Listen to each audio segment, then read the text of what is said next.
MacVoices is supported by Eero, the wireless mesh network solution that you need. Visit Eero.com to get yours and use the code MacVoices to receive free overnight shipping to the US and Canada. And by you, our viewers and listeners, through our new Patreon campaign. If you get value from MacVoices, please consider helping support the show by visiting patreon.com/MacVoices. Welcome to the Mac Jury on MacVoices. This is the talk of the Apple community, and I'm Chuck Joyner. Folks, we have a great panel today with a really interesting topic that this started with a conversation with one of the panel members and sort of evolved. And we're going to talk about whether Apple can and should be a media company and whether Apple can and should be a financial services company, however you want to define financial services. I'm sorry to say that we did have a third panelist, but just a few minutes before we started to record, he called and said he had a family emergency. So we wish him the best and hope that all works out well. But I have an idea that the remaining panelists can more than hold up their end of the bargain. So with that, let's find out who's here. First up, it's been way too long since we talked to Ken Ray on any version of MacVoices. Ken, welcome. It's good to see you. Good to see you, Chuck. Thank you very much for asking me, having me, all that stuff. Hey, it's always a pleasure. You're always welcome. Your insights, and you've really kind of expanded your empire a little bit now with a variety of podcasts, and now you're doing Facebook Live things. And wow, yeah, it's not really my empire. I'm playing in other people's empires, but that's cool. They let me do that, so that's fine. Yeah, doing more stuff with Roddenberry Entertainment. And hopefully even more stuff with Roddenberry Entertainment. But for now, sadly, it's just the 2 shows every week with Rod and crew, Mission Log and Mission Log Live. But you're always very nice, and you'll let me say all that again later. So I won't keep going there. Okay, I will. Also with us, we just had him here for one of the holiday gift shows. Mr. Mark Fuccio is back to discuss things, and he's always a great analyzer of business topics. And so I value his opinion highly. Mark, good to see you. Chuck, it's good to be here. Yes, it's been just a few days since we last met, and I always appreciate some of the Mac Jury shows, especially some of the open-ended ones, because you bring other really smart and intelligent guests, and we ultimately all have a good conversation together. That's what we're going to do this time, because we have smart and intelligent guests here, so we're good. Yeah. Not me. Yeah. Mark, we better wrap up then, because you've got smart people coming on. Yeah, right. Yeah. Mark, you and I sort of started down this road a little bit when we were talking about Apple as a media company and some of the challenges they're facing, the decisions they're making. And somehow that conversation morphed into a discussion of, at the same time, can Apple be, and separate or together, can they or should they be a financial services company? So I'm going to let you toss it out to get started and see, what your thoughts are on Apple as a media company. Okay, so we were texting back and forth over, one day or maybe 2 days around different aspects of this topic, and sort of the proposition was, Apple needs to continue to grow and expand, so it's looking at some of these spaces. There's certainly a combination of rumors and news about what they're doing in the media production company.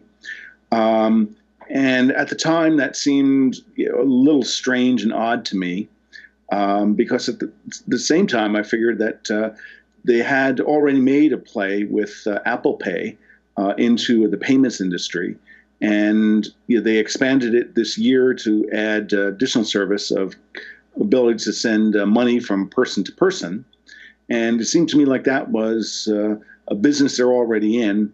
And it seemed odd that that would be a unique benefit that they have to both improve the attractiveness of Apple Phone and Apple Watch to pull people in to the Apple ecosystem, and also conversely make it more sticky to keep people in there, because it's really great to use Apple Pay. And at the same time, looking at the video production, Amazon's dumping every dollar they can into it. actually, Amazon's dumping a lot of money. Netflix is dumping every dollar they can into it. So they're out there all producing content, and it raises the question of why Apple would feel the need to get into the video production space. So maybe what we should do is bifurcate the topics. And first, let's talk about payments. And I think payments. For a long time, Apple has had it, and they've been emphasizing it at their various events. But it seems that, and for me personally, until this summer, it's been a minority of places that accept Apple Pay for payment. It seems it took a long time, for a year or more, for Starbucks to do it. Here, where we shop in the Bay Area, Albertsons just started, accepting payment, in the last month.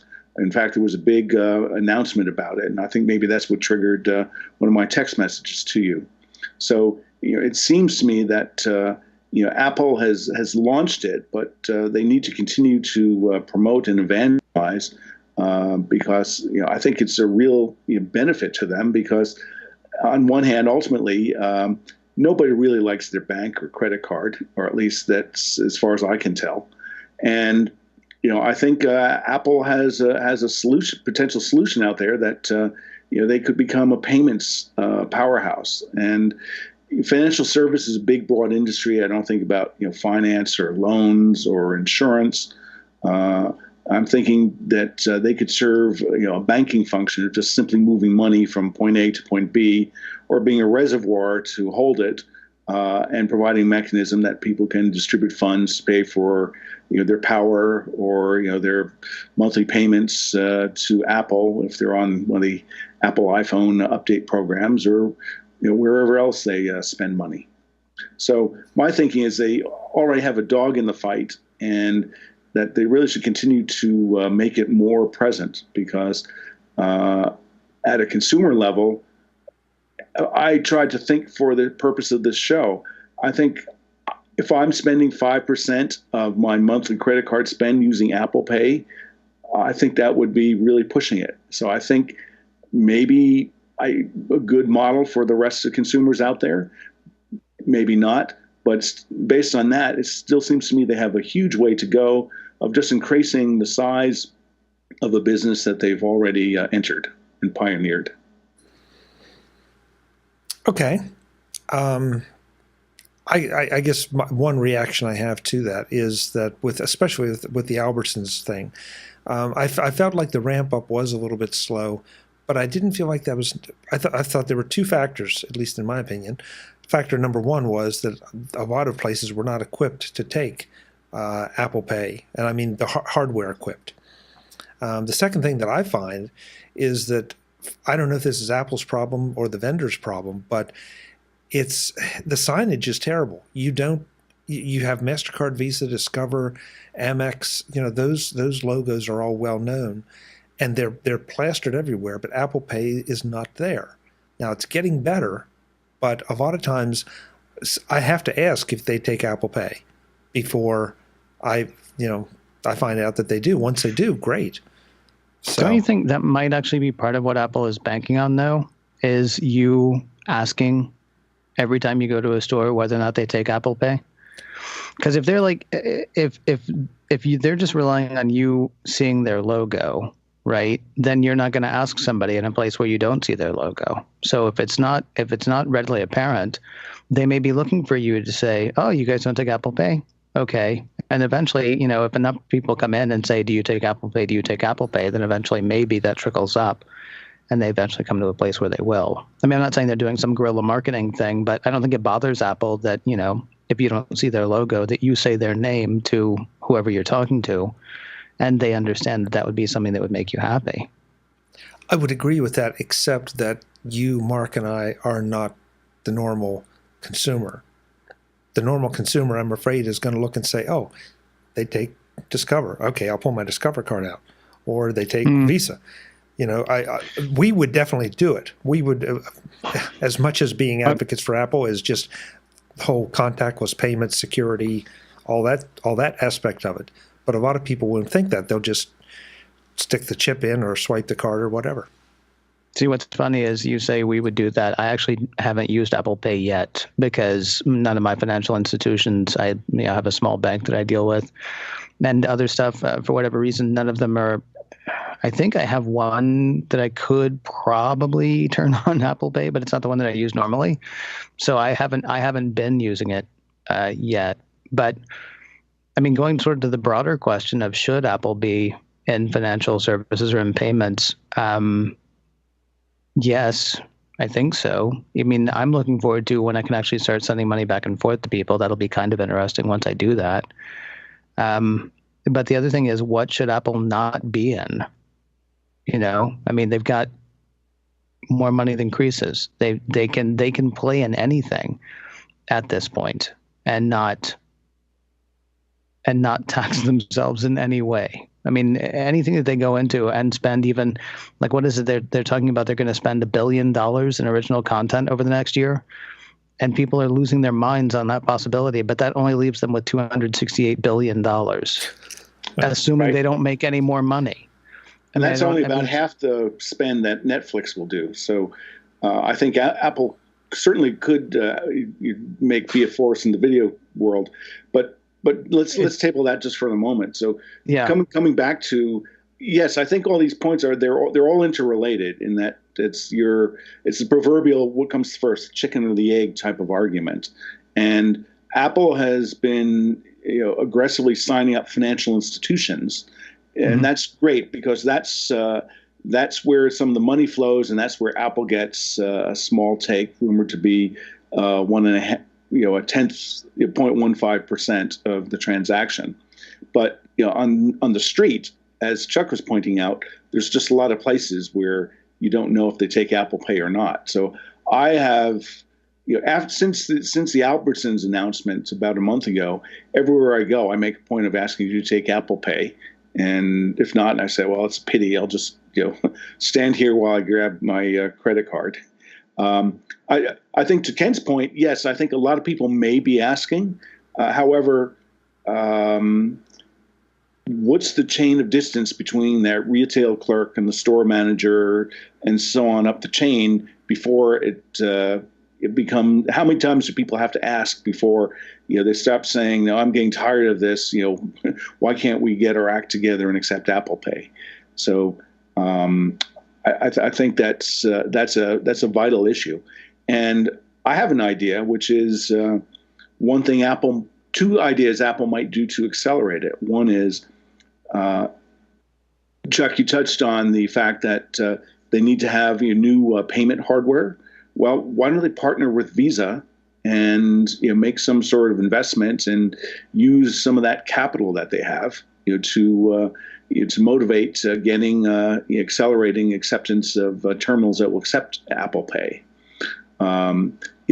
I think they could do that. It will take creative thinking, but there's that literally hundreds of thousands of points of sale where they need to roll over, and I don't know what the average turnover time is. I think we just went through a big upgrade, right, with the whole chip and pin card.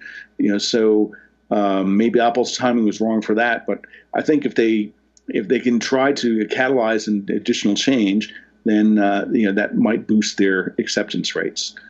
Similarly, on the other hand, is maybe they could cut a deal with some of the vendors to try to share some of their fee to incent them to promote and upgrade. And these are all direct actions Apple could take.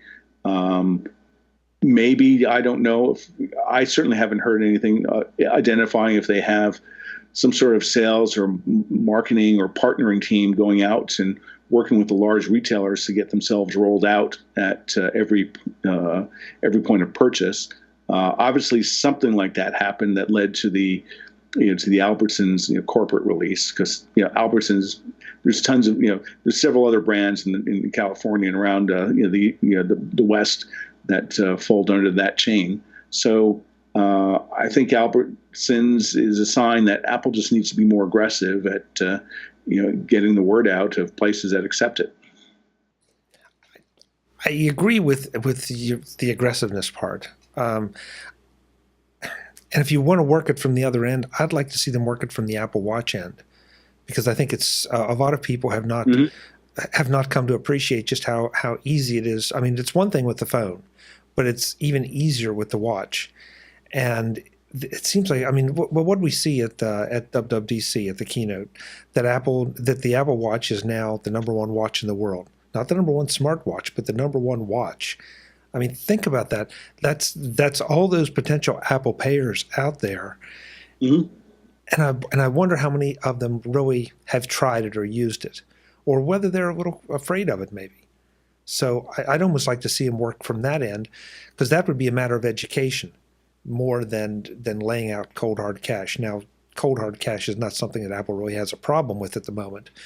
But once you go down that path, how do you pull back? How do you say, well, we're going to do this for Visa, but we're not going to do it for MasterCard or Discover or whomever, and we're going to do it for Chase, but we won't do it for Citicorp. Well, go ahead. I'm sorry, Mark. That just calls, for really diehard, ruthless business, analysis, and looking at Visa is by far bigger. It controls 50% of the U.S. market share, so it's way bigger than MasterCard or Discover, et cetera.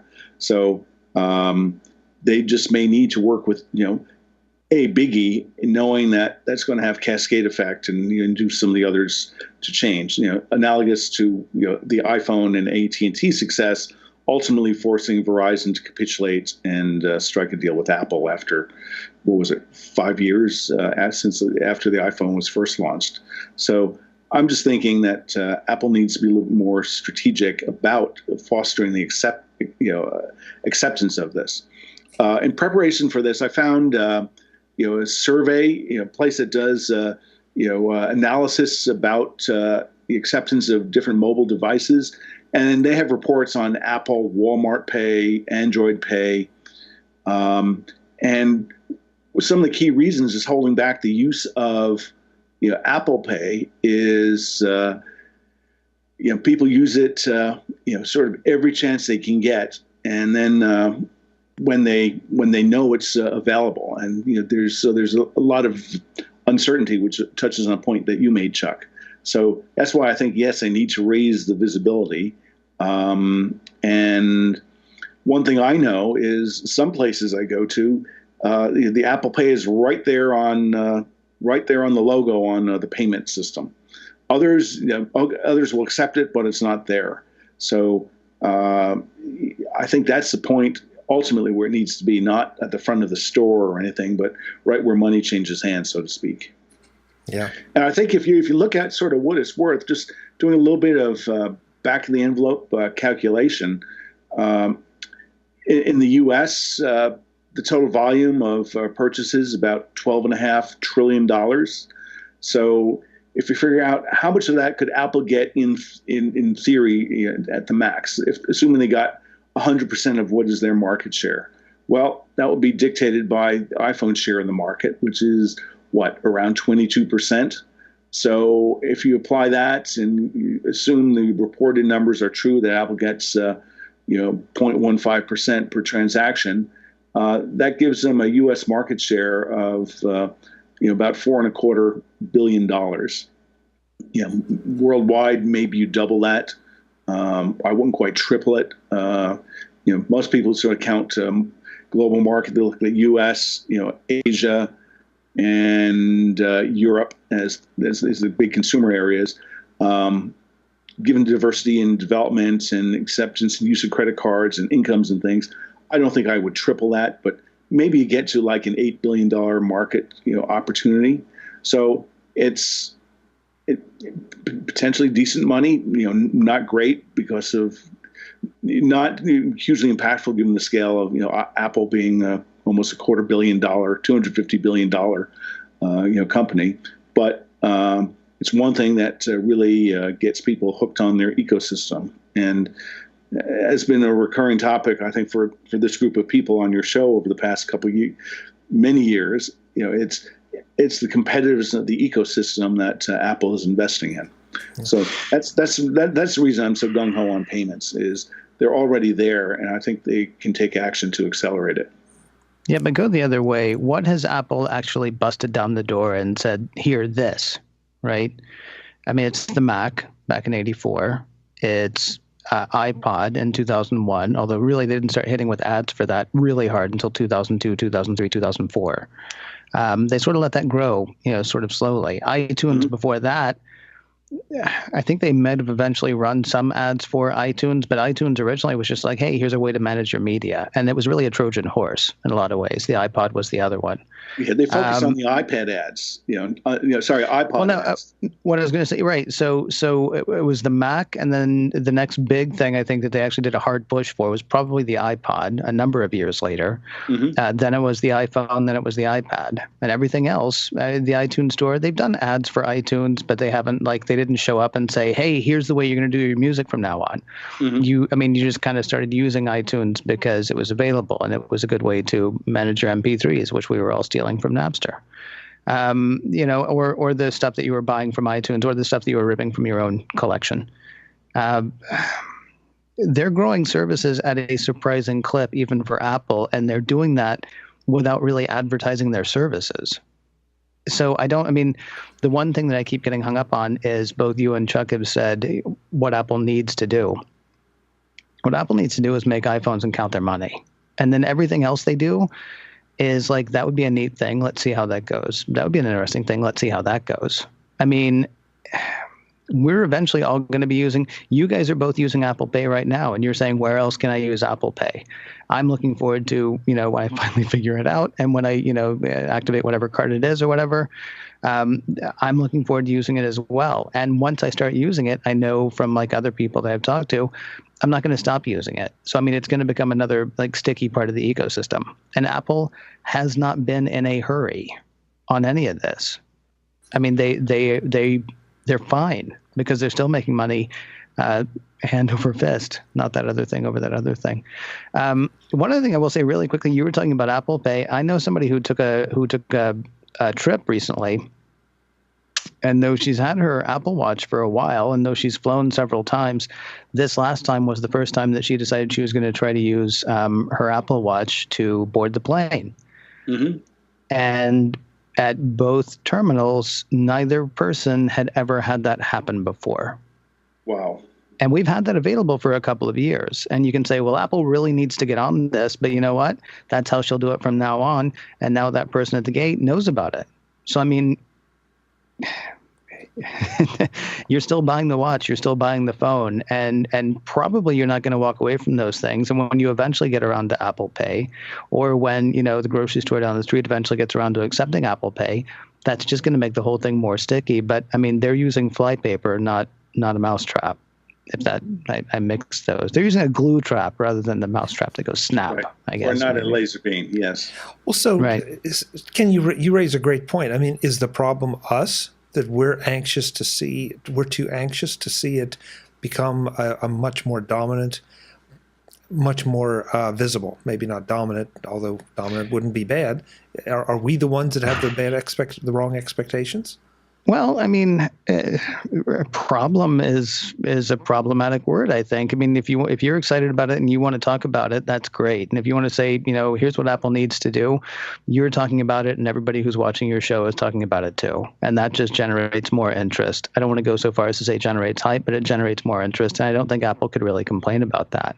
The only time it ever gets problematic is when you have somebody, to my way of thinking, the only time it becomes problematic is when somebody who actually sways opinion on a big scale says this is a problem. When Carl Icahn started his whole, activist investor thing with Apple shares several years back, or when some well-respected or even halfway decently respected analyst says something bad about Apple. That's gonna move millions of dollars. Somebody sneezes wrong, and it's going to move millions of dollars. So when you say, are we the problem? No. You're allowed to say what you want. You're allowed to say what you think they should do. We all are. It just doesn't feel like I wanted, forgive me, I know this is going off a little bit, but years ago, everybody thought that Apple was going to make a television. Everybody thought that Apple was going to make a full-on television. And we all knew it to the point that I started to believe it as well. And then I realized, wait, I didn't believe it before. And just because everybody thinks so, I don't believe it now. at that time, what I wanted Apple to do was actually do an education campaign on Apple TV. Well, I got half of what I thought was going to be. They did not make a full-on television, but they've never done an education campaign around Apple TV either. And yet somehow they're still making more money on services. So, I mean, they don't have to hold your hand, nor do they have to kick down your door. I mean, they're still doing what they've always done. They have something really interesting. They put it on the table, and we're all going to wander over and try to play with it. And for some of us, it's going to work great, and then it's going to be even that much more sticky. For some people, it's not going to work. And so they'll just still keep buying their iPad and their phones and their tablets, and actually that's still an iPad, their watches and their computers, and they just won't use that one service. But they'll still be renting their movies from iTunes, and they'll still be, buying their music or renting their music, I suppose, from iTunes as well. So, I mean, if there's a problem, maybe it's us, but I think there's really no problem. Apple moves at the pace that Apple moves and still somehow manages to come out on top. Well, they definitely play the long game with just, I mean, that's something we've said for a long time with Apple TV. For a long time, it was quote unquote just a hobby. And you're right. It still is, as far as I can tell. Yeah, well, maybe so, but certainly the hobby has grown. I mean, you can't. Oh yes, it's taking more time. Yes. Yeah, I think we just all expect, as Apple fans, we expect Apple to be sort of the best in class or pretty close to the best in class, and as a result, we want to think that it's obviously the best in class, so that's why people should buy it, and of course. That's not always the case because there are other factors that play into what people buy and use other than just best in class. MacVoices is sponsored by Eero, the wireless mesh networking system you really need. What do you want out of your wireless network? First, and most obviously, it's wireless. But wireless doesn't do you much good if it's only in one room, so you want great wireless coverage throughout your home or small business. Second, you want it to be fast, to match your hardwired connection. Third, you want it simple to set up, because who wants to spend an afternoon or evening digging through a router control panel trying to figure out what all those settings mean? Fourth, unfortunately, in today's world, you need to keep your router updated and secure more than ever. That one gets overlooked too often because, again, who wants to spend more time managing your router than using it? Eero's wireless mesh networks checks off all these boxes. Because it's mesh, your space is blanketed in strong, fast, secure Wi-Fi, so that connecting in the den is the same as connecting in the basement, and in the attic, even in the garage and the yard. Now with the addition of a third 5 GHz radio, the second generation Eero is tri-band, and twice as fast as before. And a new thread radio makes it easy to connect your low-power devices, such as locks, doorbells, and other Internet of Things devices. Eero's setup is about as simple as it gets. If you can use an iPhone app, you can configure your Eero. Easy to understand screens will have you up and running in no time. And maybe best of all, Eero pushes the updates you need to your device, so there's no need for you to spend time managing your network. Unless you want to, of course. But who wants to? This is enterprise-grade Wi-Fi for your home without the hassles. I know. I'm running an Eero system in my home, and it's the best wireless experience I've ever had. I'd like you to have that experience as well, and you can. Visit Eero.com right now and use the code MacVoices at checkout to get free overnight shipping on your new Eero system to the US and Canada. Because again, who wants to wait? That's Eero.com, EERO.com, and the promo code MacVoices at checkout to get free overnight shipping to the US and Canada. It's just that easy. Thanks to Eero for their support of MacVoices. Yeah, so I want to back up a little bit and just think about the perspective from which I framed this question, and it's not an Apple must do something that just because this is the thing I like. It's more so Apple has an ongoing business, and we all know at some point markets get saturated, and Apple's a couple years ago dramatically expanded their market by coming out with bigger size phones. They pulled out, they were getting a lot of switchers for the iPhone 6, for the big model. They had such an eruption that they grew one year and then they collapsed the next. So this year they said, revenues were up 8%. Last year they say they're down. Sorry, this year they said revenues were up 6% year to year. Last year they said they were down 8%. The year before they were up, I'm not sure, 14% or something like that. And that was the year they contained the first big iPhone.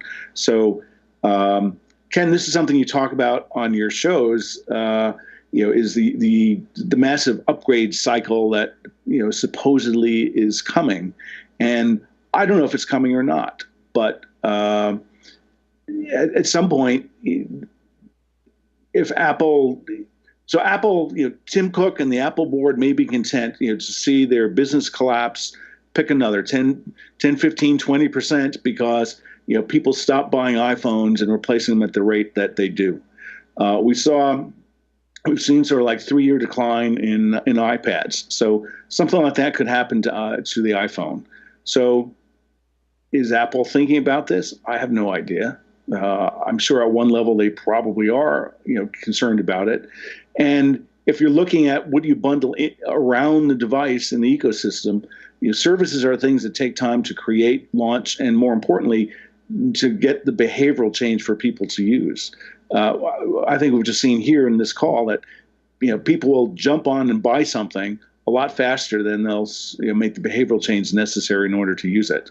All right. So wait. So in taking the model that you just said, though, let's go back the other way. So Apple comes out with Apple Pay, and then they have explosive growth in Apple Pay because they spend, $500 million to $1 billion advertising Apple Pay, and that's great. And then there's a fantastic blip in their earnings, right?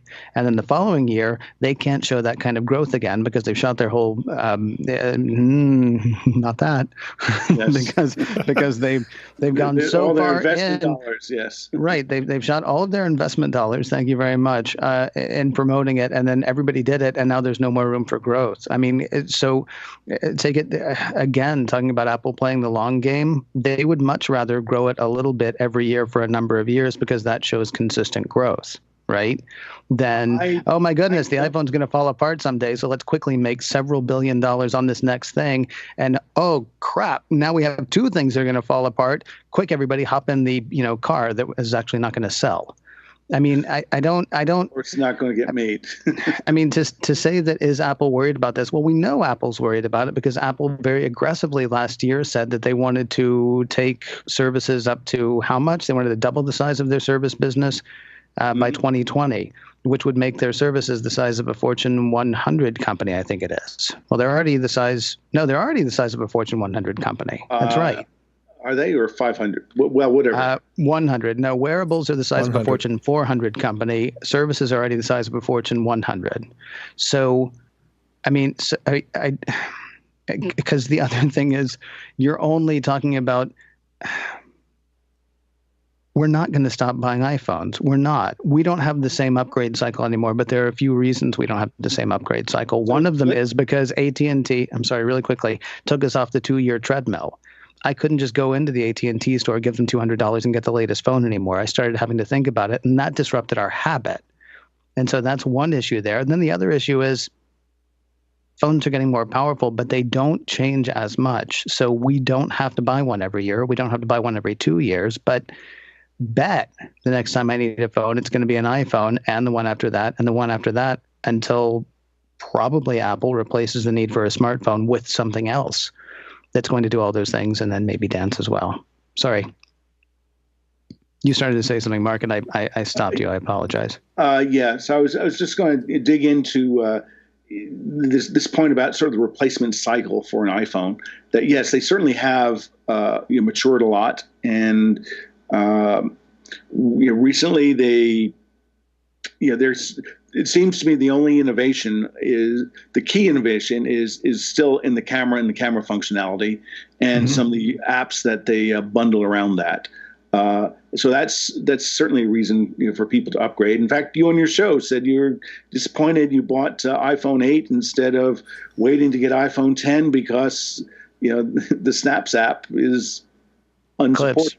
Clips app is unsupported. So it's not unsupported, but it was surprising to see that Apple was almost immediately going to be Like if they had even just said, and we have a lot of things that we're developing besides Face ID. I mean, I blame myself for having a lack of imagination around that. But I do wish that Apple had said, and here's another really cool thing that we're going to do. Because Animoji, I don't care.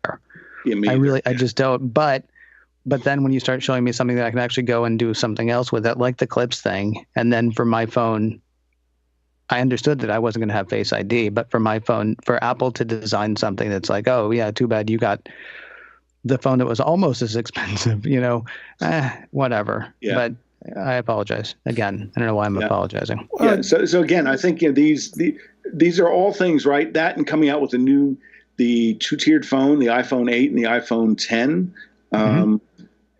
I would cynically say that the iPhone 8 is out there. It's a differentiating point. So everybody who wants the self perception appeal of being wealthy or with technology or always having the best stuff, they're going to go to the iPhone 10. The iPhone 8 is out there, as a support and as a differentiator. So I think by doing that, Apple continues to increase their revenue and continues to increase their gross margin. So those are all things that investors are happy about. The fact of the matter is that at some point, and we don't know when, they're going to start to saturate. And I would make a prediction in next year that we're going to see recurrence of the analyst report saying Apple is saturating. So I have to ask though why you keep saying we know that Apple's going to saturate, because look, I'm looking at my Apple Watch. Like just before the show, I tried to do something with my Apple Watch, and more in the past 2 weeks than ever before, I'm now feeling like I need to go ahead and get a new Apple Watch. I don't really need a new Apple Watch because mine is fine, except it's a little laggy. And so I would like the faster processor. And of course, I'll go ahead and get the LTE one as well, because who knows, I might be in shark-infested waters someday. I don't want to be able to call somebody. So, I mean, to say that they're saturated, I don't quite understand that, because you're not buying something. These are not houses, right? I mean, I'm going to buy one house, and maybe I'll buy another house someday, or maybe I won't. But I mean, I'm going to need another phone in a couple of years. So I mean, if you're talking about growth, and so then, forgive me, and we're getting way off topic. I talked about this on macOS Ken the other day. Everybody is getting very upset because Huawei and Vivo and Xiaomi are doing better in China. Well, the reason they're doing better in China is because there were all these people who never had access to 4G before, who haven't really had access to disposable income before, and now they want a phone. And they go to the store, and the phone they can afford is the less expensive phone from Huawei. But assuming that China is able to grow its middle class, which is not necessarily a safe assumption, but assuming they are, those people are going to have more disposable income, and then guess how quick they're going to drop their Xiaomi phone once they can get an Apple phone. I mean, to say that Apple has reached saturation, we haven't even touched India. We're nowhere near touching India because money hasn't touched India yet. But when that happens, guess how quickly they're going to drop their I cannot remember I can't remember the name of the. Samsung does well in India. There's a local firm though. Tata, I think, right? Tata, maybe. Well, Tata is the wireless company. But anyway, I mean, to say that the iPhone is saturated. What did you just say a minute ago? 22% of the U.S. Is that what you said? They're not even saturated here. I mean, there's no. That violates that violates one of the fundamental principles of marketing. Not everyone's going to buy the same thing, So we should come back and dissect and maybe just define terms to make sure we're all calibrated together. Is by saying it's saturated does not mean you're not going to buy another phone, because at some point phones, like cars, like TVs, like houses, they get replaced for one reason or the other. Mm-hmm. And so Apple can tap into the replacement market. If we look at, as an analogy, sort of the peak iPad sales rate versus the sort of the replacement sales rate, which it seems that it's hit now, it was a decline of 20-25%. So similar thing is possible with the iPhone. And all the things you're listing, yes, they may be able to grow new markets faster than maybe certain markets decline, but also ultimately there's a point of saturation on the planet. It may take 10 years to get there.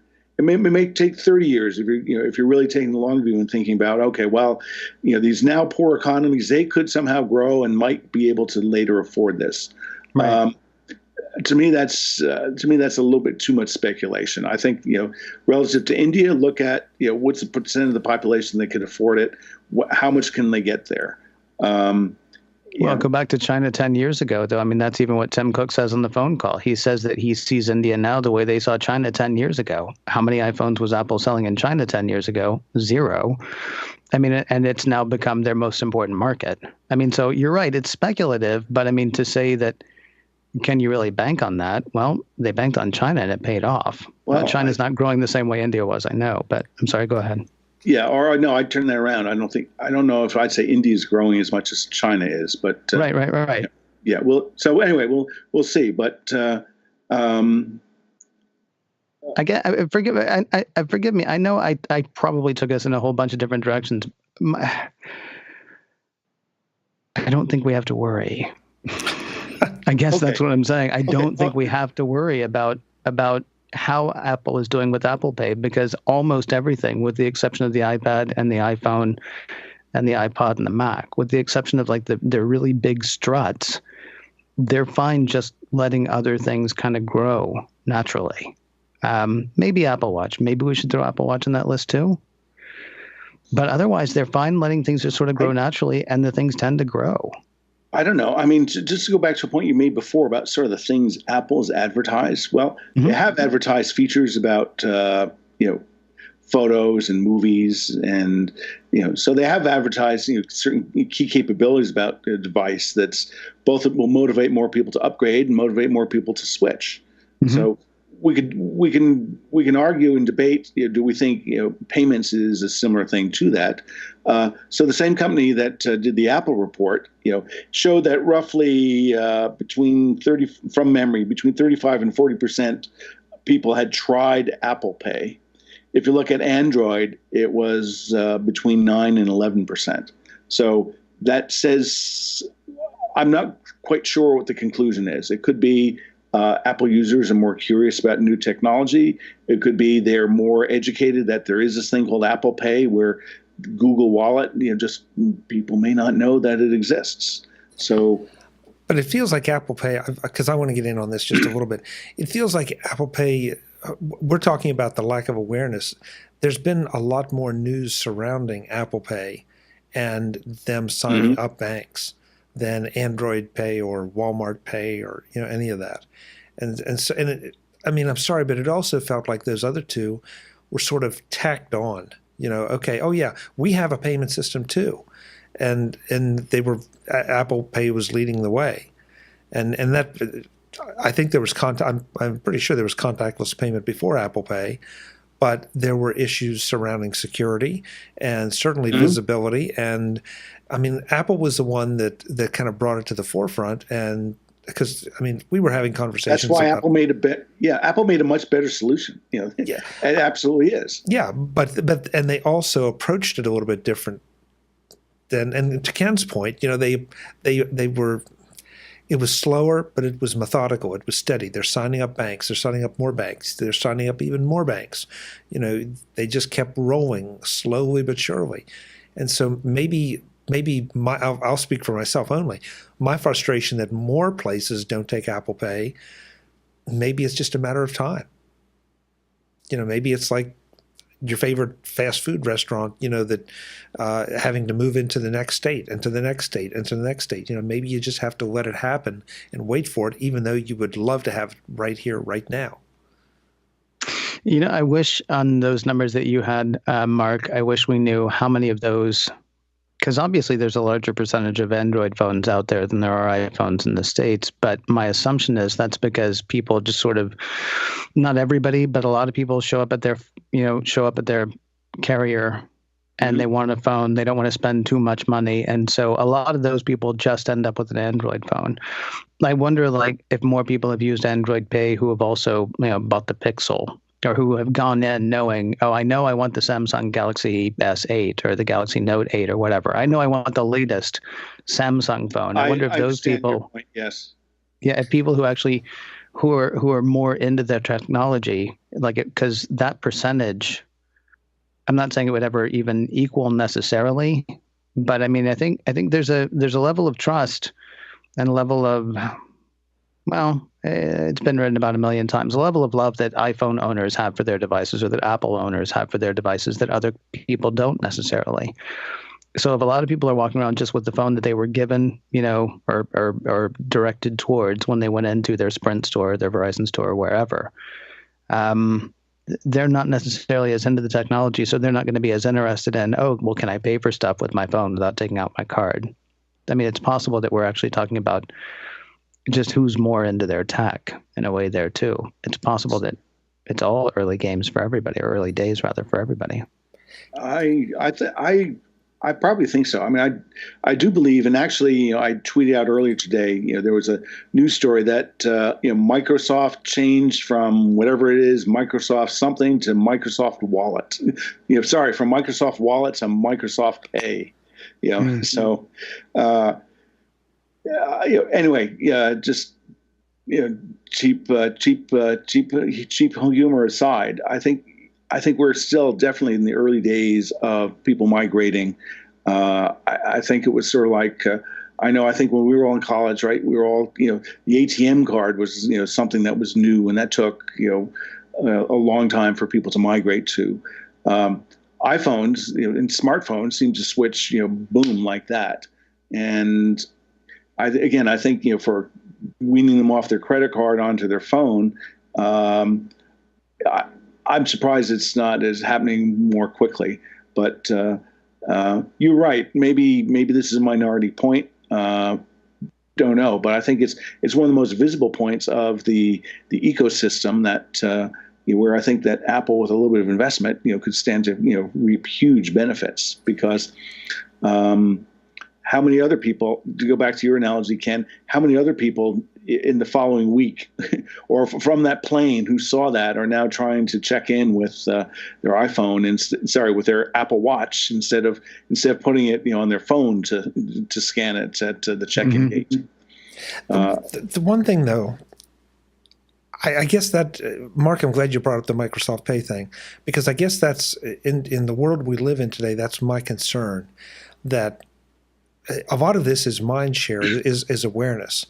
And I would hate to see a substandard system, is something that doesn't value privacy and security as much as Apple Pay does, gain too much traction.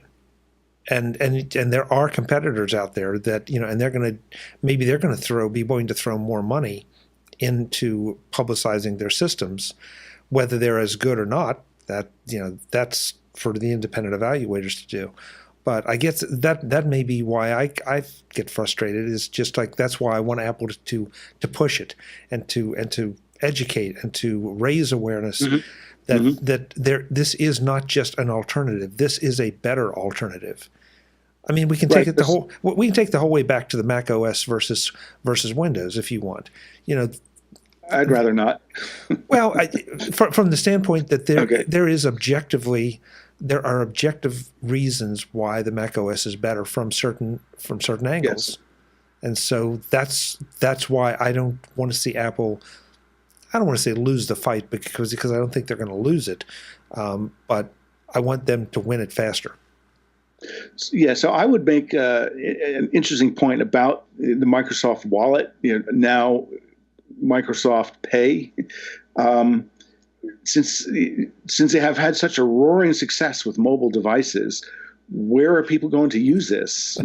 Is this going to be mainly on their Windows machines that they can buy stuff at websites? Well, it's few websites that I run across that seem to accept Apple Pay, let alone Microsoft Pay. So I think that just may be noise at the margin. Think about how much following Microsoft does. I know they love to tout themselves as innovators. I can't believe we're having this discussion, because just today, for absolutely no good reason, I remembered that with a Microsoft solution, you could squirt songs from one person to another. Mm-hmm. You remember that? Yeah, that was on the, but I think it was only like 3 times or something. It was on the what was the Zune? Zune? Yeah. Yeah, I mean, the Zune would let you do that. It was predicated on actually knowing somebody else who had a Zune, yeah. which is why I think it never actually took off. Probably Never took off. I mean, oh my God, why? Yeah. Why would you want to squirt songs? Just never mind. But anyway, yeah, let's get back on track. So anyway, I mean, I'm thinking, so just to sum up, I think I'm initially drawn to Apple Pay, not so much that, it's faster, but ultimately because it's a more secure solution. And just the increasing prevalence of, card scanners and, other ripoffs, I figure, okay, I have it. It's probably as attractive, although I'm not in the habit of using my Apple Watch. I pick out my iPhone, even though the Apple Watch is set up.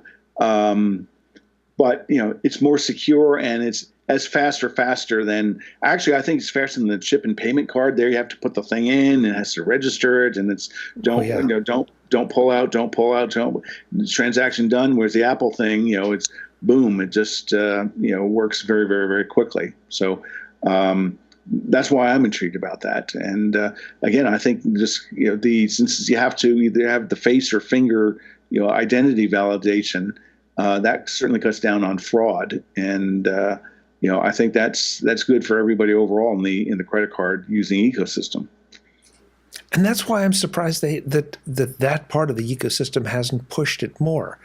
Because it clearly cuts down on fraud, and fraud is probably the biggest expense to the credit card industry that they have.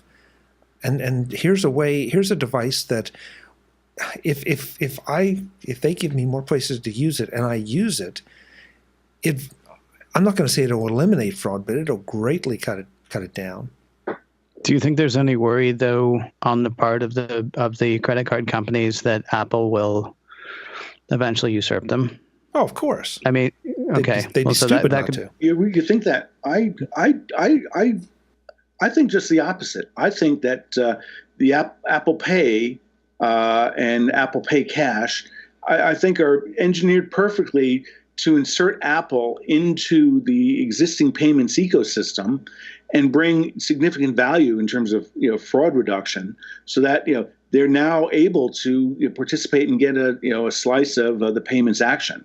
And I don't think Apple wants to replicate all the back ends that all the credit cards have built out over the past 30 years. I think they're content just to take a slice of the action and use it as a way to make their ecosystem more attractive. Yeah, but there's money involved. I mean, think about. So the music industry was very happy to see Apple come along, and it was Hosanna and Hey-Zanna until the music industry thought, hey, we should actually be making more money off of this. And then all of a sudden they're fighting. As a result, you see the TV industry take a much more cautious approach, and the movies actually take a much more cautious approach to Apple. And so now finance, which has more money than either of those, what with their being made of money, has looked at both of those and is probably going just as cautiously, I would think. I mean, they're happy to work with Apple, but the problem with letting them right in the middle of the stream is then Apple can divert the stream, or they could dam up the stream. I think that may be conspiracy thinking, because if you look, what they've done with the carriers, they for a long time, a couple of years ago, people were saying, "Oh, Apple has this huge billions of dollars cash hoard. They should become a virtual network operator." They haven't done that. They're focusing on what they know best, which is making computers with screens that fit on your wrist, to your pocket, to your laptop, to your desktop. So you don't think there's any strength is. You don't think there's any part of Apple though that wondered whether they should be an MVNO? I mean, go back to when we found out that Apple wasn't making a television. The reason they decided they weren't going to make a television was because they didn't think they could bring enough to the game, right? And so then they decided to do Apple TV instead. If they get in the middle of finance and say, it might work better, then Apple is suddenly getting in that business. It's not conspiracy thinking, I don't believe. It is businesses have been disrupted, businesses have been destroyed by Apple getting into their business. And even if it just seemed like all they were doing was putting a toe in the water, but 5 years later, Apple has disrupted something. I turn that around, Ken. I say, look at music as an example. What did Apple do? Apple stopped, people from ripping off digital music. It provided a way that people can buy it and share it.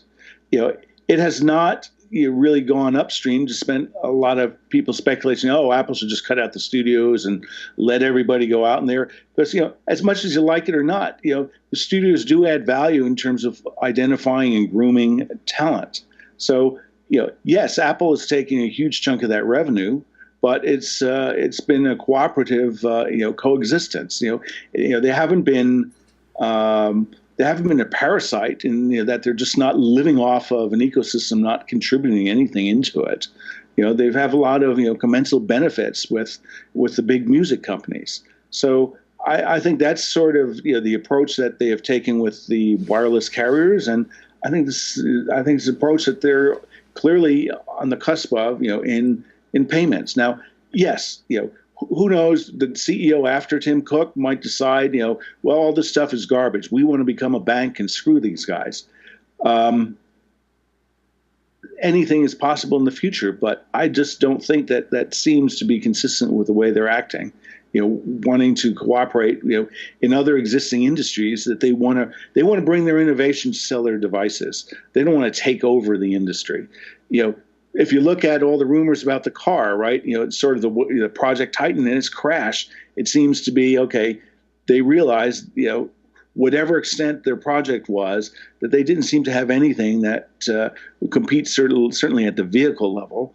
And then the big rumors were they just wanted to change and develop the ecosystem and tools for autonomous vehicles, whatever that means. So hang on. Actually, the last time they talked about autonomous vehicles, they didn't talk about vehicles. They talked about autonomous systems, which is sort of a bigger thing, and that's something you could apply to cars, but whatever. I'm just going to go back really quickly. I'm not saying Apple is trying to do this. I'm saying the head of any bank would be stupid to think that Apple might not, because, as you said at the very beginning of this, we all hate our banks. And as I said earlier, we all love Apple. A bank would be idiotic to think that all Apple is going to be is their friend forever. And it's possible that all Apple is going to be is their friend forever.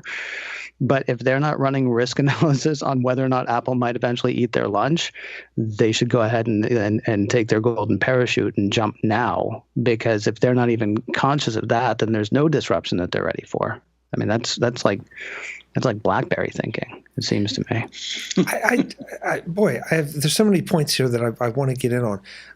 This may be my naivete talking, but it feels like it would be easier. I'm kind of with you, Ken. It feels like it would be easier for Apple to insert itself in a bigger way in the financial services industry, in the payments industry, than it would be in the music industry or the television industry. I mean, you're right. Hollywood and the movie and TV industry has been a lot more cautious. And one of the reasons that Apple hasn't, in my opinion, one of the reasons Apple hasn't been able to be more effective is because they have completely blocked it, because they have controlled the content and access to the content and the licensing of the content. But here, I mean, if Apple could easily buy a bank. I mean, they've got the money to do it. So if they buy a bank and start issuing their own credit cards, whether they be Visa card, a version of Visa, or whether they just, now you have an Apple credit card. I'm not saying they're doing that. I'm just saying I wonder if that's part of the reason that the banks aren't, when we start saying, why don't the banks hold hands with Apple? Because, I mean, a lot of times it hasn't worked as well for companies as they think. I mean, and I agree with you. Apple was better for the music industry. Apple is better for the music industry than the music industry wants to say. The music industry is happy again, I think, because of Apple Music. But the problem was Apple started making money on music, and the music industry thought, hey, we should be making more money. I mean, that's really what it came down to. It was their own greed. And again, I'm going to say that banks tend to be a tiny bit greedy. That's how they end up with a lot of money. It costs $3.50 for me to use an out-of-network ATM. Why does it cost $1 more this year than it did last year? And why does it cost $2 more than it did 2 years ago? And I know that's what the actual terms are right. Why people because hate they their can. Banks. Yes. Right. Yeah. So, I mean, I don't see who is it? It's Australia right now is still having a problem getting Apple Pay because the banks want to bargain collectively. They don't want Apple to be able to go in and make their own deals because they want to be able to go in and in a very anti-competitive way, make sure that they're getting exactly as much money as they think they should be getting out of it. That feels like it is an industry that could be ripe for disruption. Doesn't mean Apple's going to disrupt it, They're not necessarily, but I understand the banks being cautious in doing it. So I understand the banks, even though it will, you're right, it will prevent fraud, and that's really cool. But if what they end up doing is ushering in their successor, then they'd have been happier with a little bit of fraud, I would say. Yeah. I think this is fast turning into a 2-segment show, guys, because we haven't even touched on the media thing. Somehow we dug deep into finance. So I have some more to offer about sort of the Apple Pay, because I've dug in and I figured out a company that's doing some of the back end on how when they move cash and move it from. I was checking today. Apple has a movie on how to use it, and I went to use it because Chuck, I wanted to go send you $1 because you're a great guy, and it's not there, but it's in the beta version, and I didn't know if you were running the beta, and I don't know if I want to update to the beta iOS just to try it, but. In the process of doing this, there's a company down in Pasadena, California, called Green Dot Corporation. Publicly traded. Their ticker symbol is GDOT. They're in the business of providing these debit cards of where people can move money around. They also provide transaction services. So that if I have a card and I go to Walmart or if I go to Starbucks or anywhere that accepts their card, they get a transaction fee out of that.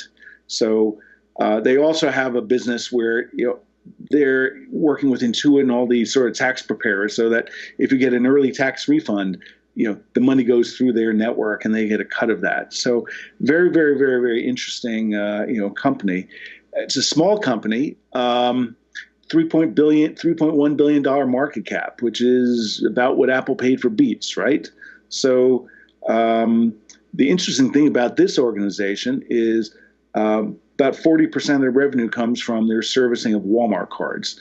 And Walmart, they have their own payments. They'll have their own payment app. But from what I can tell, and through a little bit of research, people aren't using it. What they're using it for is person-to-person money transfer.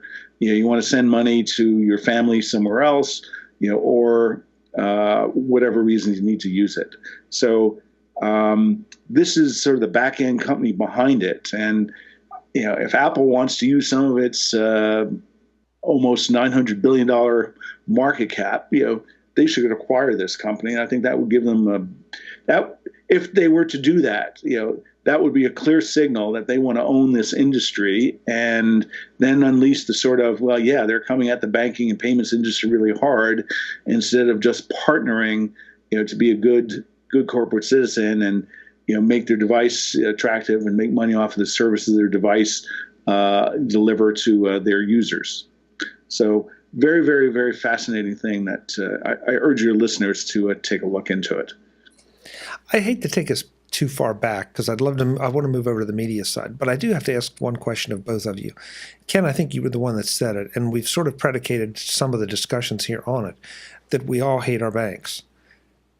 Do we hate our banks? And if we do, and I'm not saying we don't, but if you do, why do you hate your bank? I don't actually hate my bank. I mean, I think I think Mark actually said we all hate our banks. Oh, okay. I sort of reiterated what Mark had said initially. Okay. So, I don't hate them. I hate the fact, though. I mean, that $3.50 fee thing kind of bothers me because if you happen to not be near your bank, I mean, that happens. So it's not really my bank that I hate. I actually like my bank, which is why I'm still with them, even though they don't use Apple Pay. That is the only thing that's actually made me think about moving. They keep telling me they're going to get Apple Pay soon. I keep believing them. I guess they're a bunch of filthy liars. But that's the only thing that makes me, think about it. It's sort of the whole thing in general, though. Like it's mostly the little things that sort of like irk people, right? Fees go up, and yet, fees go up, but there are only 2 tellers, on because they want to save money on the number of people that are actually working in the bank. So you end up having to stand there longer because you should go use the ATM instead. Whatever. I'll just start ranting like an old man. Convenience fees at movie theaters are another thing that are driving me insane right now. Order your ticket online so we don't have to pay a cashier, but we're going to charge you for the convenience of us not having to pay someone else. I mean, that's the kind of disruption I think that banks might eventually look at Apple and wonder whether Apple could solve that, or whether Apple could sort of ease that pain for people. But I don't actually hate my bank, and I'm sorry. I didn't name them though, so I'm not worried about defaming them that much. But why do you hate your bank, Mark? Yeah, why do you hate your bank, Mark? Similar reason. Just basically ended about 20-year, maybe 21, 22-year relationship. Just got tired of all the, just all the little nuisance garbage fees that, they charge you every time you turn around, and found something else that, my God, it offers free checking, free EFT, which is it's sort of table stakes for most of them, but, no minimum. And, so there are better banks out there, and, some of them, I mean, this is a trend. I don't know. Somehow I learned about like 25 years ago, just reading an annual report on an airplane trip somewhere. They were talking about how so this was a financial service processing company, and was making the point that they're growing because they handle fee collection for banks, and banks were using this as a way to supplement their bottom line. And yes, and I think we've seen that where you've gone from having free checking to almost free checking to pay checking, and free ATM to all sorts of out of network fees that some of them I'm aware of now are like $4.50, which is stupid. That's just gouging their customers. I think that's just bad faith, bad karma. Punish them by taking your business somewhere else. And I think that's the beauty about Apple, right? Is I could send you that dollar check, and it would cost neither one of us any transaction fee. You take it, put it into a debit card, and go. You're fine. When you go and spend it, then you'd have a fee, but that's all hidden, because like when you go and buy something with a credit card fee, that's hidden. It's something that the vendor who's accepting the payment pays. So. That's why I think Tim Cook famously said when they introduced Apple Pay that people love their credit cards, because they make it easy. They give them all sorts of protections. Oh, I didn't buy this, so they have all these chargebacks, which, are very costly and disruptive to a vendor. And, people love them, so I think that's what people want, is the old style bank, a place to leave your money and move it and pay it, and not have it be something turning around and looking, oh, well, we have our daily fee because today ends in a Y, and it's getting to that point with so many of them. And I'll end my rant, and we should go on to our other topic, I think. Yeah. I just was curious, because I've often, at a personal level, I've almost seen banks as a bit of a commodity. And so, yes. Am I with Bank A, with Bank B, with Bank C? What makes it different for me? Because and usually, honestly, it's the online banking options. Mm-hmm. How good are their options, and how good is their app? And that's kind of it, because I don't. And where's an ATM if you need to get cash? Yes, that won't charge me $3.50 to withdraw $40. It's crazy. So guys, I'm gonna break us here and wrap up, because this is turning into a 2-segment show, and I definitely want to talk on the other segment. So let's do this. Ken, tell us where folks can find you when you're not here. When I'm not here, the best place to find me is either macoscan.com. I think that has links to... No, it doesn't. So I'm going to give you 3 shows. Mission Log, which is a Roddenberry Star Trek podcast. You can find that at missionlogpodcast.com. There's the Checklist, which I do in conjunction with the Mac security firm Secure Mac. Sorry. You can find them at securemac.com/checklist. Did I just activate your Siri? I put my hand on my watch, and wow. And Siri was hearing you speak. There you go. It keyed off the name Roddenberry. So securemac.com/checklist, and then macoscan.com. That's my daily Apple News podcast. So throw a rock and you'll hit me. And Mark, where can folks find you when you're not here filling our heads with financial wisdom? Oh, probably the easiest way to find me is on Twitter, where I'm at Mark Fuccio, MarkFuccio. Great. Folks, we're going to do a second show on this. We're going to kick over. Things on your iPhone. Siri loves this. We're going to kick this over into a second edition or second part of this. If you stop listening now, great. Next time we will be covering Apple as a media company. Until the next time, and as always, I'm Chuck Joyner. This is MacVoices. Thanks for watching. Visit MacVoices.com for show notes and to connect with Chuck on social media. Get involved in our MacVoices Facebook group and get more out of your Apple tech with MacVoices magazine, free on Flipboard. And if you find value in it all, consider supporting us at patreon.com/MacVoices. Advertising handled by Backbeat Media at backbeatmedia.com. Bandwidth provided by CashFly at cashfly.com.